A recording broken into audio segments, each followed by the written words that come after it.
welcome to Talking WoW, the podcast where we talk about World of Warcraft, believe it or not. My name is Tom, and today we're going to be talking about the evolution of the social aspect in World of Warcraft. And to do that, I'm joined by my wonderfully social co-host, Marty. Hello. Oh, hello there. I didn't even know I was supposed to talk to people today. Yes, you do. You're on a podcast, Marty, and you brought up this idea, didn't you, for this podcast episode?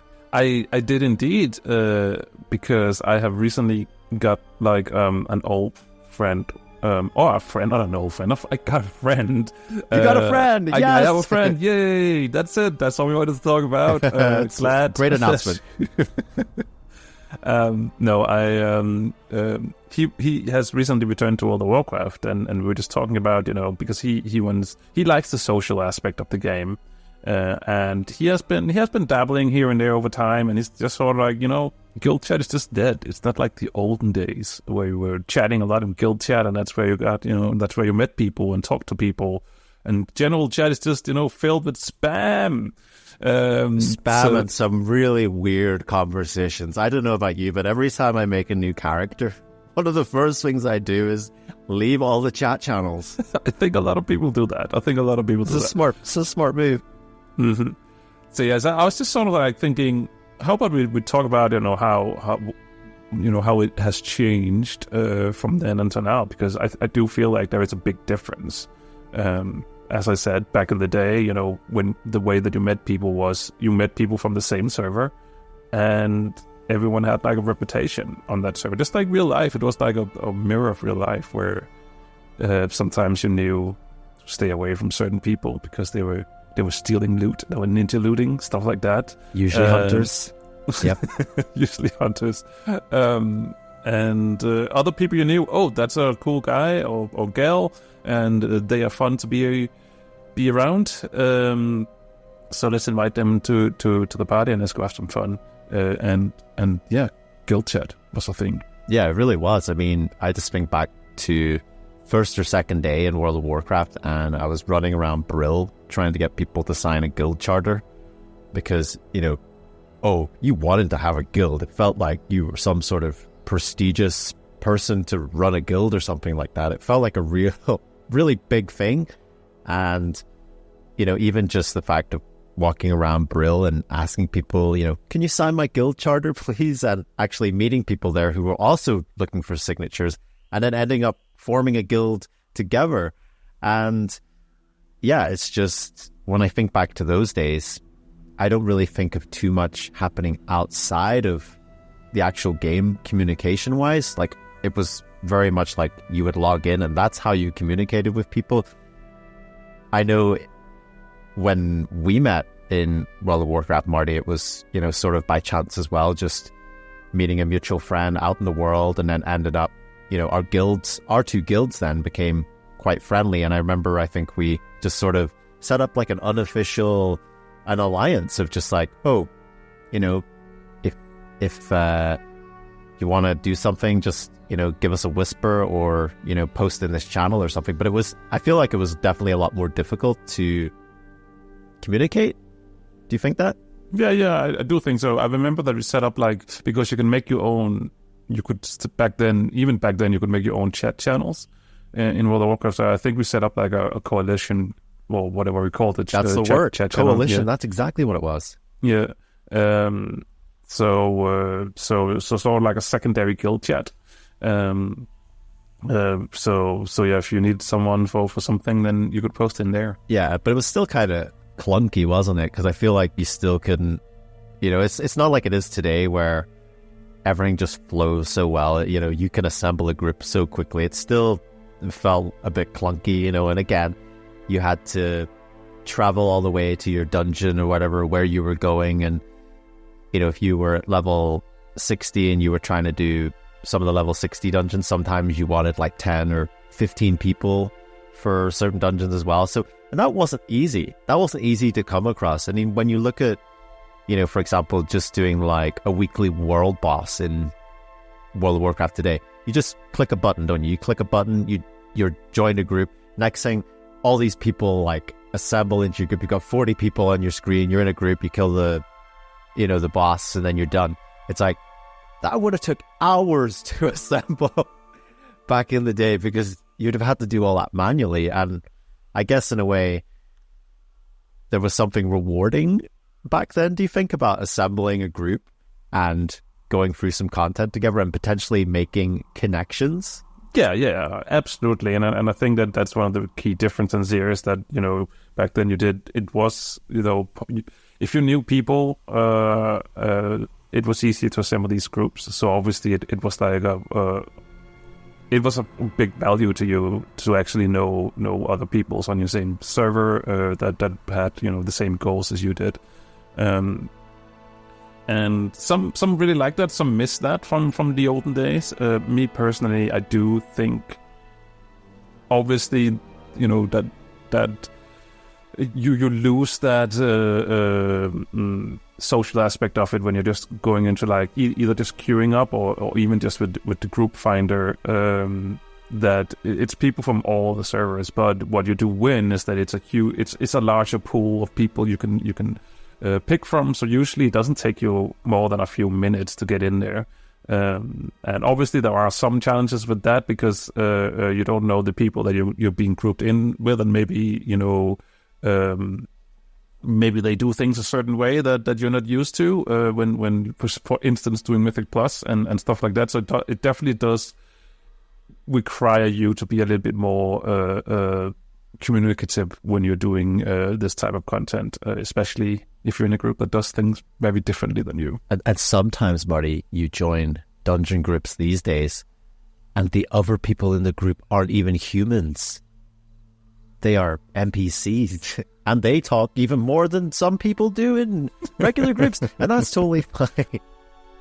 I'm just thinking back, actually, to, the days of, early Warcraft and those early raiding days, because I think we did start to evolve from just guild chat to outside measures, because, when it comes to raiding and events, you did still need to plan those, and probably even more so back then because of how raiding worked, needing 40 people to do a raid, not necessarily needing 40 people, but it kind of helped. And I remember us like gravitating to, the classic, the online forums. And, that's something, in the internet that's fading away a little bit as well. Like, people aren't really using that way to communicate anymore. And I think because the tools weren't in the game, and they've probably never really been in the game until a bit more so now, but people still don't really use them to plan events. People still had to go outside of the game, didn't they, to make those plans, to do the raid sign-ups and to, manage that as well, because you just couldn't do that all in-game. Yeah, you could. Actually, we did. We did. I mean, there is the in-game calendar which you could use for sign-ups, and you could even back in Classic, other people. Though, all the way back in Classic. Or maybe not. I don't know when it was. Because I know it eventually got to a point where you could do that, but I feel like initially, like, those tools just weren't there. Maybe you're right. Maybe it's just me remembering the good times when it was. I'm sure somebody listening will know for sure. End the debate. Who was right, Tom or Marty? Thank you. Yeah, it's been a hot minute. It's almost like this game has been out for almost 20 years. Well, yeah, there is that. But no, I think we definitely did do stuff outside of the game as well, a little bit with I mean, I know we had our own guild forums that I don't really think exist too much, at least not in that form any longer. And I think that's also why we're here talking about this. I think a lot of all that out of game things, because when we played back in the day, when we were on voice together, it was only when we were raiding. When we were raiding, that's when we were on voice. Other than that, everything was in-game or on the forums. Where these days, with the rise of Discord, thing is, because it's so easy to set up a Discord, it's so easy for everyone to join in on, and a big thing as so well, it's free. It's free to do that, because I remember, like, one of our members, like, having to pay a subscription for, like, a TeamSpeak server or something. So they were paying money. Like, it was a hurdle that you had to jump to have something like that. It usually involves somebody spending, additional money to do that. Which if you say that to some people now, like, what? Voice chat's baked into nearly everything. It is even baked into World of Warcraft. You could use that in theory. Nobody does, but there we go. Yeah. So I definitely think that there is a little shift has happened, especially because, as we said, Discord is free. It's so easy to set up. So all those forums went in there instead.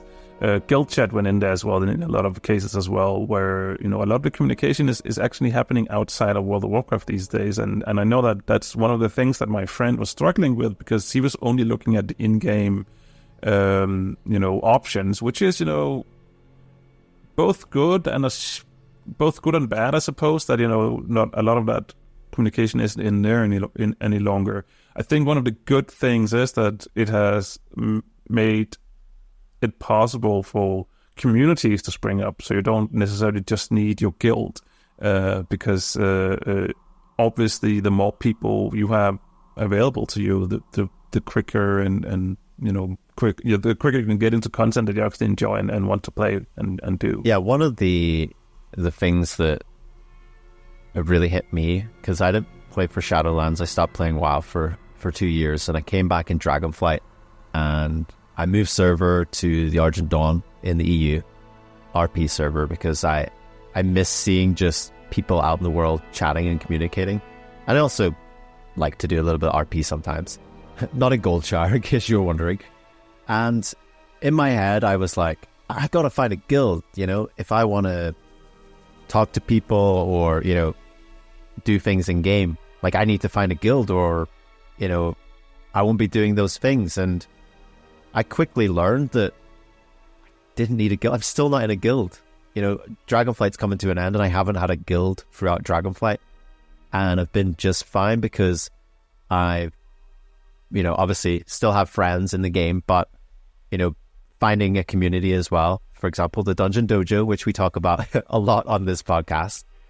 And it's just like, oh, well, yeah, if guilds aren't really as important anymore, like, I think finding a community is like the new guild. It's finding that space where you may not interact with every single person in that community, but you'll maybe find a handful of people in there that you connect with, where you click with, and suddenly you don't have this whole guild to go through, but it's just like, oh, I'm in this community, there's Bob, Jane, and Steve, and I love doing mythic dungeons with them, and it's just, in a way, it's simplified things, hasn't it?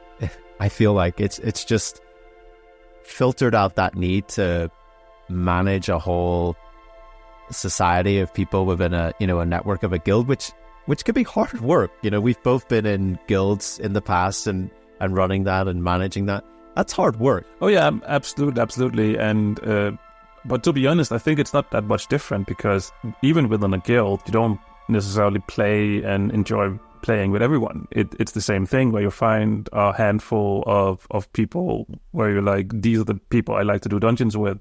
Not that I dislike everyone else, but that's true. But when you're in a guild, there's sort of an obligation to include everyone as well. And I'm not saying that that's not the same in a community, but I feel like because it's not within the structure of a guild, there's some more fluidity to it. Yeah, absolutely, 100%. So yeah, we've come a long way since the start of Warcraft, and with our guilds. And I know there'll probably be some people listening to this as well, saying like, I'm in a guild and I love my guild, and I wouldn't play WoW without my guild. And I totally get that as well, because when you find that place or that space, be it a community or a guild, and this is like definitely not us taking a dump on guilds or anything like that, because I still think guilds are a very important part of the game, and there are communities in their own right as well, so people will still have those spaces and places with guilds that maybe have existed for a long time as well.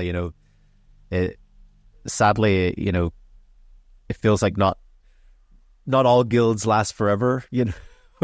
We've unfortunately been part of guilds, haven't we, Marty, that they served a purpose at the time, and lots of fond memories, and some of my best memories come from at the times I was in guilds in this game.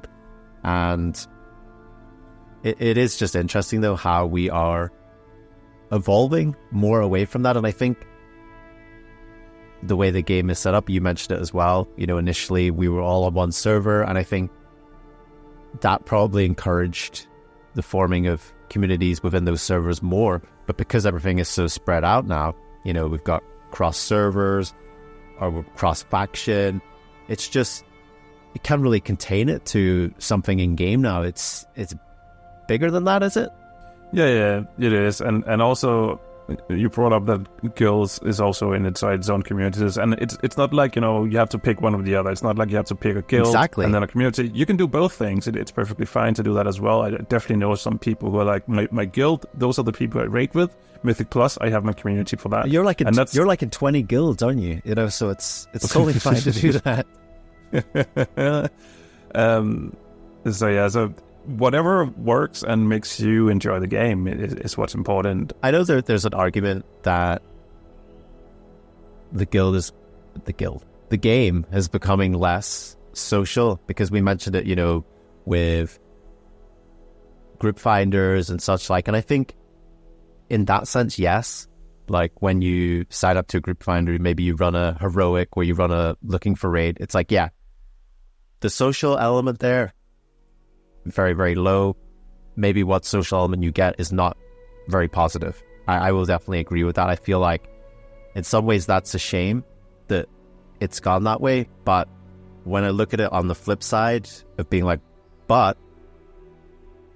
being part of a community where you see people interacting, you see people, forming their little pockets there of, people going out and interacting together.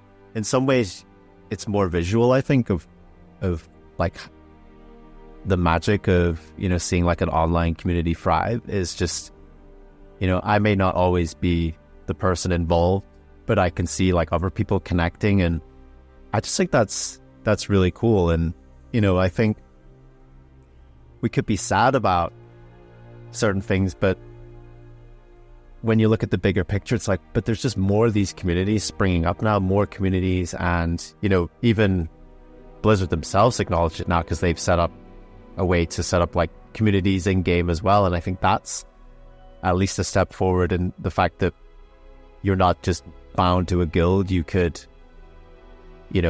extend that reach. And I think that's probably done a lot for establishing more communities outside of the game as well. Yeah, absolutely.